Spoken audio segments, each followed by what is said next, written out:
दोस्तों, राजस्थान में अंता विधानसभा क्षेत्र में उपचुनाव हो रहे हैं। पहले मैं ब्रीफली यहाँ पर उपचुनाव क्यों हो रहे हैं इसके बारे में बताना चाहूँगा। अंता विधानसभा क्षेत्र में 2023 में जब विधानसभा इलेक्शन हुए थे तब बीजेपी से कंवरलाल मीणा जी वहाँ से जीतकर विधानसभा में पहुँचे थे। लेकिन इन कंवरलाल मीणा जी पर एक केस चल रहा था जो कि किसी अधिकारी पर इन्होंने गन तान दी थी और उस केस में इनको अब सज़ा हो गई। इसलिए यहाँ पर अंता विधानसभा क्षेत्र में ये सीट खाली हो गई, इसलिए अब उपचुनाव हो रहे हैं। तो अब तक कांग्रेस से प्रमोद जैन भाया ने अप्लाई किया है अंता विधानसभा क्षेत्र से और निर्दलीय से नरेश कुमार मीणा ने अप्लाई किया है। अभी बीजेपी से वहाँ पर किसी ने अप्लाई नहीं किया है, कुछ एक दो दिन में वो अप्लाई करेंगे तो उसके बाद में मैं उनके बारे में भी एनालिसिस करूंगा। लेकिन अभी जो प्रमोद जैन भाया कांग्रेस से और निर्दलीय से नरेश कुमार मीणा ने जो अप्लाई किया है इनके बारे में मैं आपको एनालिसिस करके बता रहा हूं। 2023 में भी प्रमोद जैन भाया ने कांग्रेस से अंता विधानसभा क्षेत्र से ही अप्लाई किया था। तब इन्होंने जो शपथ पत्र चुनाव आयोग को दिया है, इस शपथ पत्र के बेसिस पे, इस प्रमाण के बेसिस पे मैं आपको एनालिसिस करके बता रहा हूँ। 2023 के चुनाव में प्रमोद जैन भाया ने इस शपथ पत्र में जो अपनी संपत्ति के बारे में चुनाव आयोग को सूचना दी है, उसका क्या सोर्स है, उसके बारे में आपको बता रहा हूँ। इनके पास कुल जो चल संपत्ति थी स्वयं के पास में और अपनी पत्नी के पास में जो चल संपत्ति थी, चल संपत्ति मतलब जो केस है, सोना चांदी की जो वैल्यू है, इनके पास जितना गोल्ड है, सिल्वर है, इन सबको मिलाकर या कोई व्हीकल वगैरह है तो इनको मिलाकर जो इनके पास टोटल जो कॉस्ट है वो है 18,68,94,867 रुपये।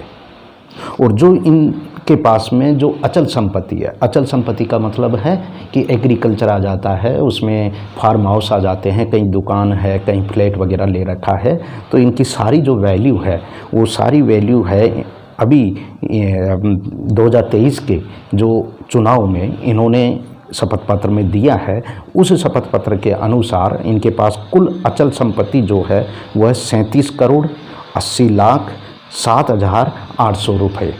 इस प्रकार से 2023 के चुनाव में इन्होंने अपने कुल चल और अचल संपत्ति जो बताई है वो बताई थी 56,49,02,667 रुपये। ये टोटल इनके पास 2023 के चुनाव में जो इन्होंने अपने शपथ पत्र में अपनी चल और अचल संपत्ति बताई है वो चल अचल संपत्ति इतनी थी 56,49,02,667 रुपये। इतनी संपत्ति जो इन्होंने बनाई है, इस संपत्ति का इन्होंने जो सोर्स दिया था वो है इनका खुद ने जो स्वयं का सोर्स दिया है वो पेंशन है, वेतन है, किराया है, कृषि है, एग्रीकल्चर, ब्याज, ये इन्होंने बताया। लेकिन एक्चुअल में जो किराया आ रहा है वो किराया कहीं इन्होंने दुकानें वगैरह बनाई होगी, कॉमर्शियल फ्लैट होंगे, लेकिन उस कॉमर्शियल फ्लैट को ख़रीदने के लिए पैसा कहाँ से आया है वो एक्चुअल में इन्होंने अभी इसमें सोर्स नहीं बताया है। जो इनकी वाइफ है उनका जो इनकम जो सोर्स है वो इन्होंने बताया है कि एक व्यापार है, किराया है, एग्रीकल्चर है और ब्याज है। इसमें इन्होंने अपनी वाइफ को व्यापार एक्स्ट्रा जो इन्होंने अपना जो सोर्स बताया है उससे एक्स्ट्रा इन्होंने व्यापार बताया। इसका मतलब है कि इनकी वाइफ व्यापार करती है और ये व्यापार नहीं करते हैं, इसके बावजूद इनके पास में करोड़ों की संपत्ति है। लेकिन कौन सा व्यापार कर रहे हैं उस व्यापार का इन्होंने इस शपथ पत्र में कोई स्पेसिफिक नहीं बताया है। अब आते हैं अपन 2025 में जो अभी अंता विधानसभा क्षेत्र में इन्होंने कांग्रेस पार्टी से अप्लाई किया है। तो अभी इन्होंने जो विधानसभा में इस चुनाव में अंता विधानसभा क्षेत्र चुनाव में जो चुनाव आयोग को इन्होंने जो शपथ पत्र सबमिट किया है उसमें इन्होंने क्या इन्फॉर्मेशन दी है वो अब ध्यान देने वाली बात है। ये आप ध्यान से समझिए इसको कि अभी जो इन्होंने चल संपत्ति दी है वो चल संपत्ति दी है 17,96,52,877 रुपये। ये इनके पास कुल चल संपत्ति है। और कुल अचल संपत्ति इनके पास जो 2025 के अभी अंता विधानसभा क्षेत्र के चुनाव में जो शपथ पत्र दिया है उसमें इन्होंने अपनी कुल अचल संपत्ति बताई है 38,24,07,800 रुपये। इस प्रकार से इनके पास कुल चल और अचल संपत्ति आज 2025 में इनके पास कुल चल अचल संपत्ति है 56,20,60,677 रुपये। ये 2025 में अंता विधानसभा क्षेत्र के उपचुनाव में अपने शपथ पत्र में प्रमोद जैन भाया ने ये चुनाव आयोग को अपनी सूचना दी है, ये इन्होंने शपथ पत्र में बताया है। अब 2023 के चुनाव में जो शपथ पत्र में इन्होंने बताया, मैं फिर रिपीट कर रहा हूँ, कुल जो इनके पास चल अचल संपत्ति थी वो थी 56,49,02,667 रुपये और अब 2025 में इनके पास कुल चल अचल संपत्ति हो गई है 56,20,60,667। मतलब 2023 से लेकर 2025 तक इन 2 सालों में इनकी चल अचल संपत्ति 1 रुपया नहीं बढ़ी है, बल्कि कम हो गई है, इनको लॉस हो गया है। तो कितना कम हो गई है इनकी? लगभग इनकी हो गई है 28,41,990 रुपये। इन 2 साल में इनके पास पैसा कम हो गया है।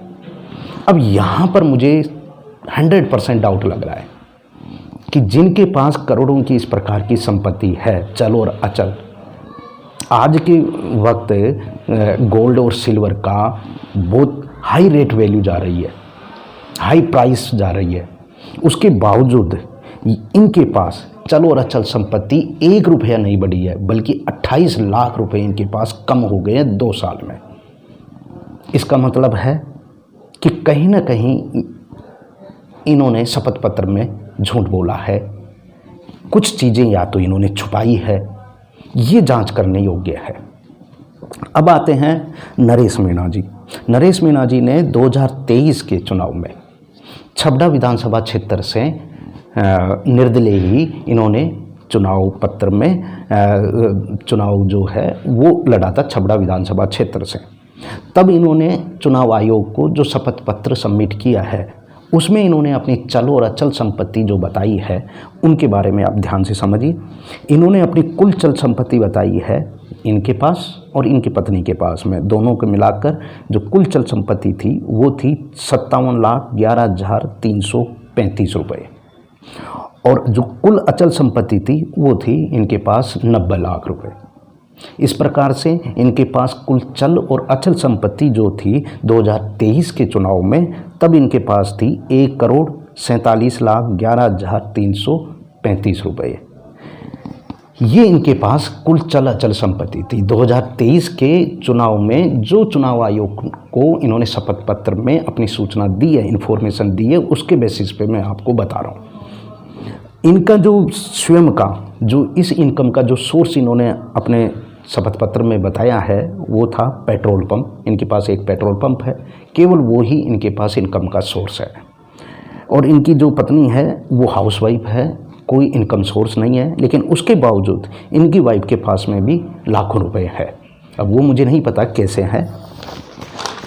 दूसरी, अभी जो 2025 में इन्होंने अंता विधानसभा पहले छबड़ा से अप्लाई किया था निर्दलीय रूप में और अब ये निर्दलीय ही अंता विधानसभा क्षेत्र से अप्लाई किया है, फाइल किया है।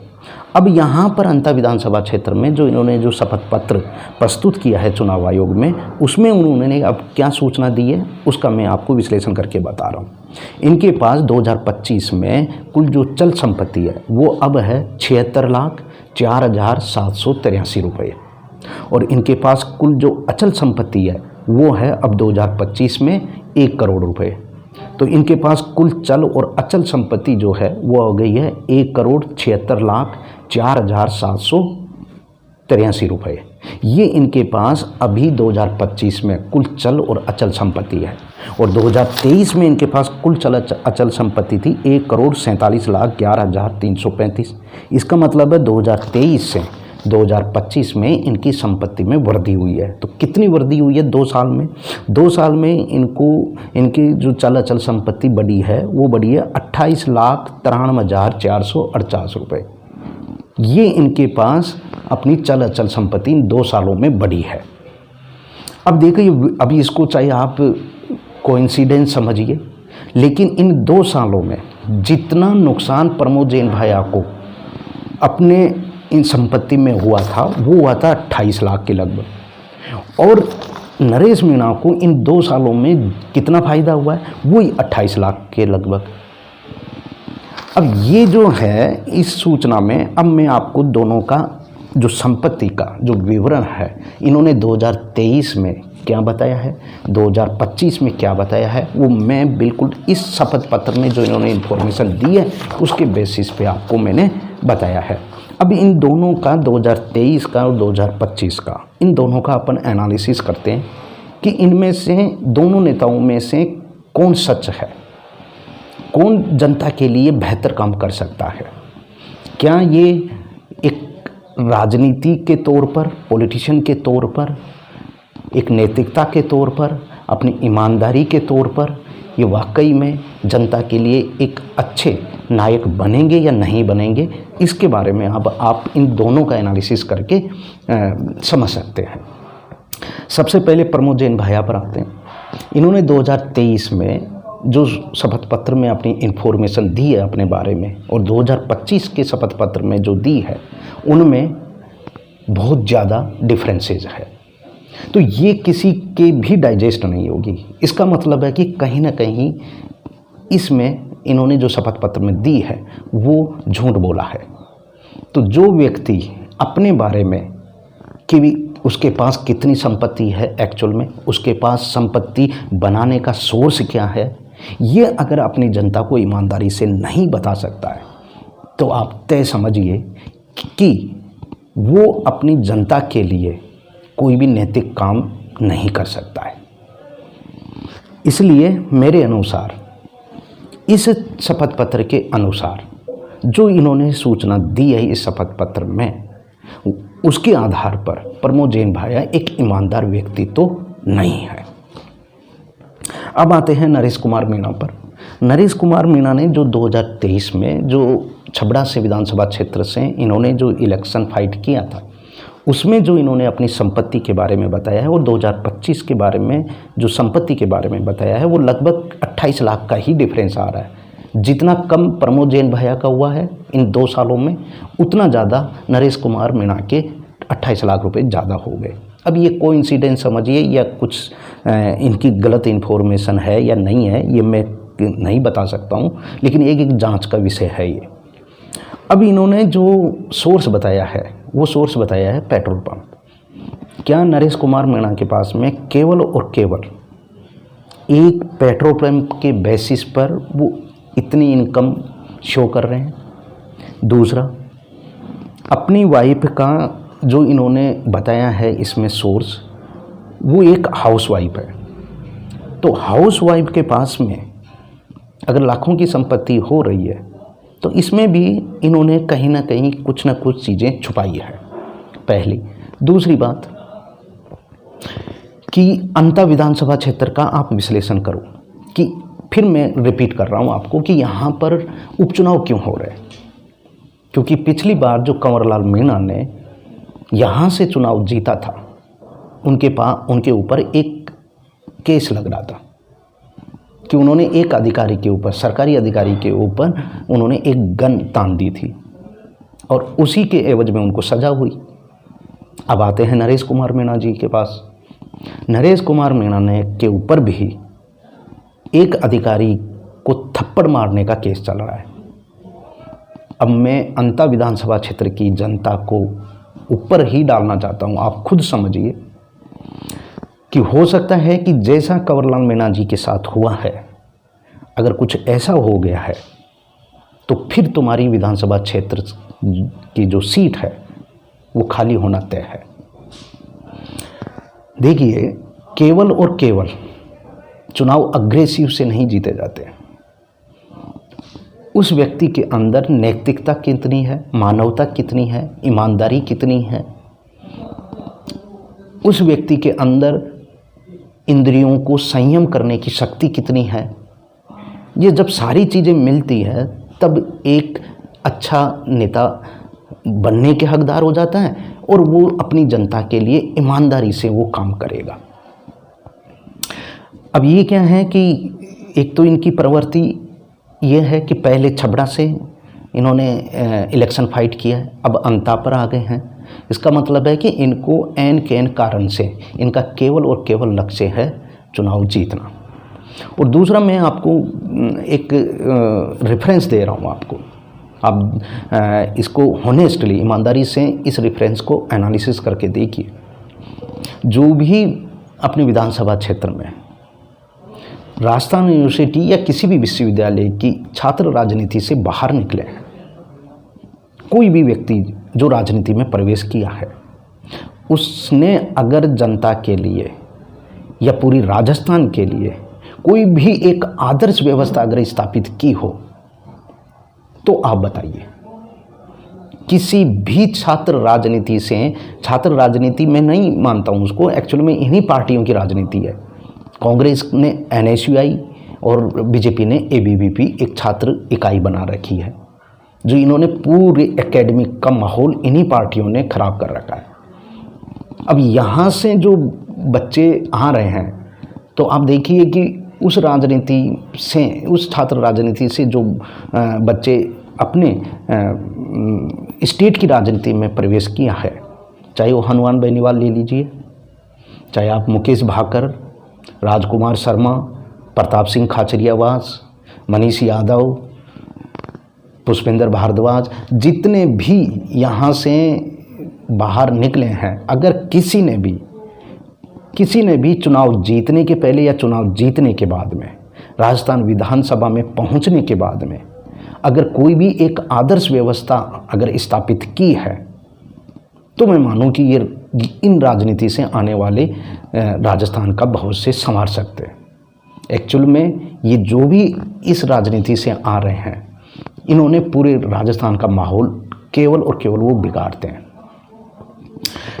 इनके पास कुछ बच्चों के जो कि किस परिस्थिति से इनसे जुड़े हुए हैं, वो डिटेल में आपको मैं नहीं बता सकता, लेकिन जो भी इनके साथ जुड़े हुए हैं, केवल और केवल आप देखिए कि ये या तो हुड़दंग करेंगे या दंगा करेंगे।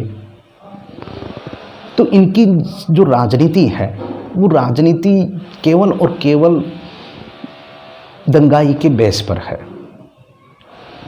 तो मैं नहीं मानता हूँ कि इस प्रकार से जो राजनीति में प्रवेश करेंगे, वो ईमानदारी से अपनी जनता के लिए वो सेवा कर सकते हैं या काम कर सकते हैं।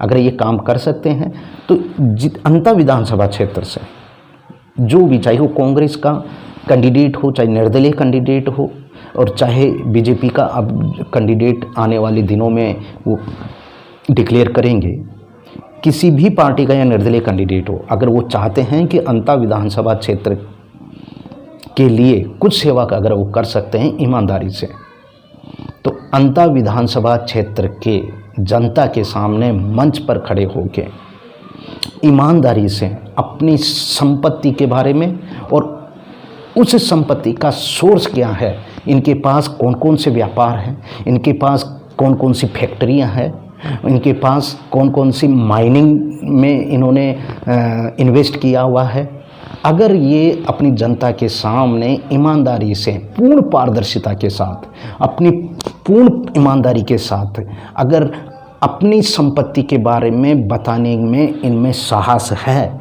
इनमें अगर हिम्मत है, तो मैं मानूंगा कि वो कैंडिडेट जनता के लिए ईमानदारी से काम कर सकता है। अदरवाइज वो 5 साल तक, कोई भी कैंडिडेट जीते, वो 5 साल तक केवल और केवल जनता को मूर्ख बनाएगा और अपनी ही संपत्ति इकट्ठी करेगा। जय हिंद।